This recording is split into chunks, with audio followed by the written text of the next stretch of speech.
It all began because I found this, I cleared out my father's storage space after he died, and I found all the material and boxes of all this documentation, and I spent 10 years going through it, and I suddenly, after that, discovered that editing might be a new way to organize the information, because I was using it for me, for therapy, to try to find answers, because the pictures, the images, the audio, everything was so disturbing.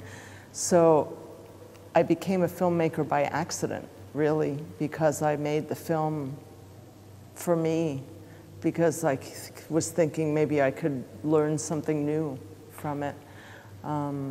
So yes, a year ago I wasn't a filmmaker, and now I am. I mean, I made the film, my friends, a few friends saw it. They said you should send it to festivals. I didn't know anything about the festival world, and I just sent it to a lot of festivals, and I started getting in and winning awards, and that gives you confidence. And yes, absolutely. Yeah, I got a lot of pleasure out of being able to manipulate my father in the way that he manipulated me. And I also really liked the idea that the audience is watching me watch my father watch me. So I like that, that idea that everyone is the voyeur in this situation. But I'm not sure that I was aware of all of that when I was making the film, because I didn't script it, I didn't storyboard anything. I just kept taking pieces of audio and photographs and Super 8, and it's a collage, really.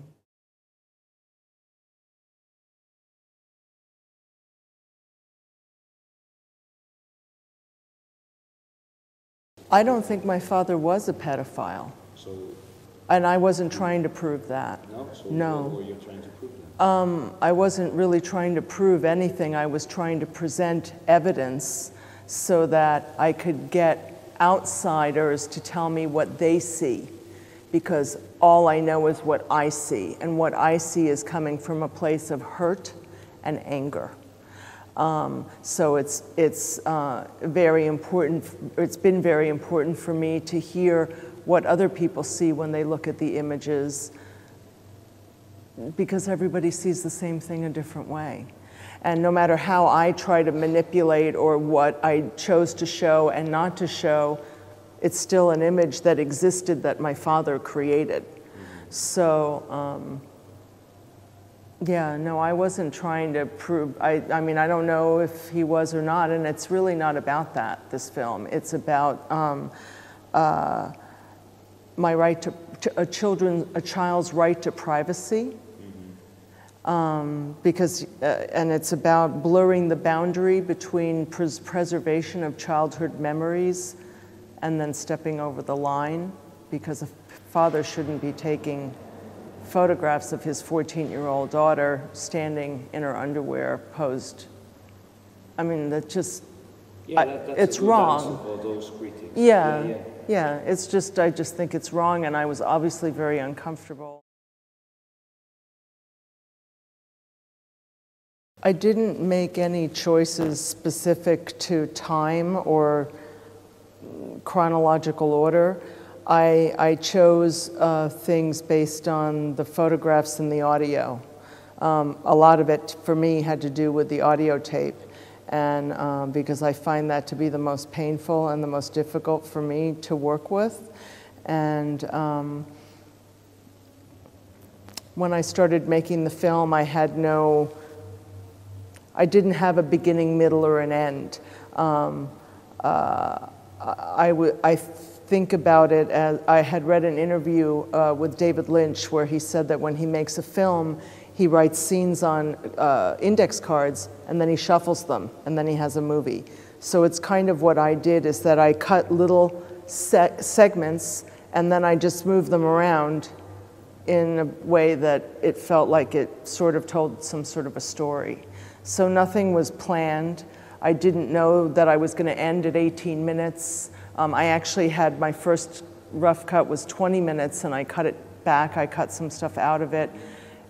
Then I thought I was going to try to make it a longer film, but I couldn't look at the material anymore. It's very, very traumatic and painful for me because there is so much more, and there's so much more going on than even what I've shown. It's just a very small thing that I've shown. So,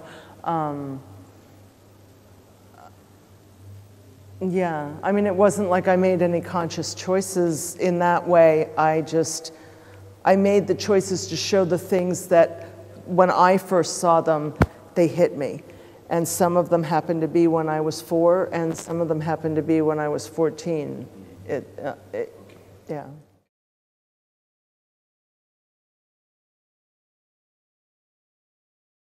Well, those are movies that I have been compared to.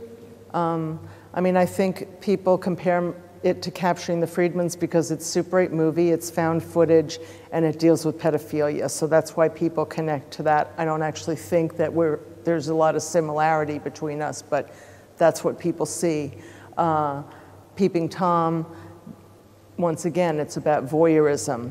And then there's the scenes, you know, that are similar where my father is waking me up at night, shining a light in my eyes and filming me. And there's a similar scene in that film. So those are comparisons that other people have made. I particularly like the Michael Powell one because I'm a big fan. I think his movies are fantastic. You know, I haven't really compared myself to anything specifically yet.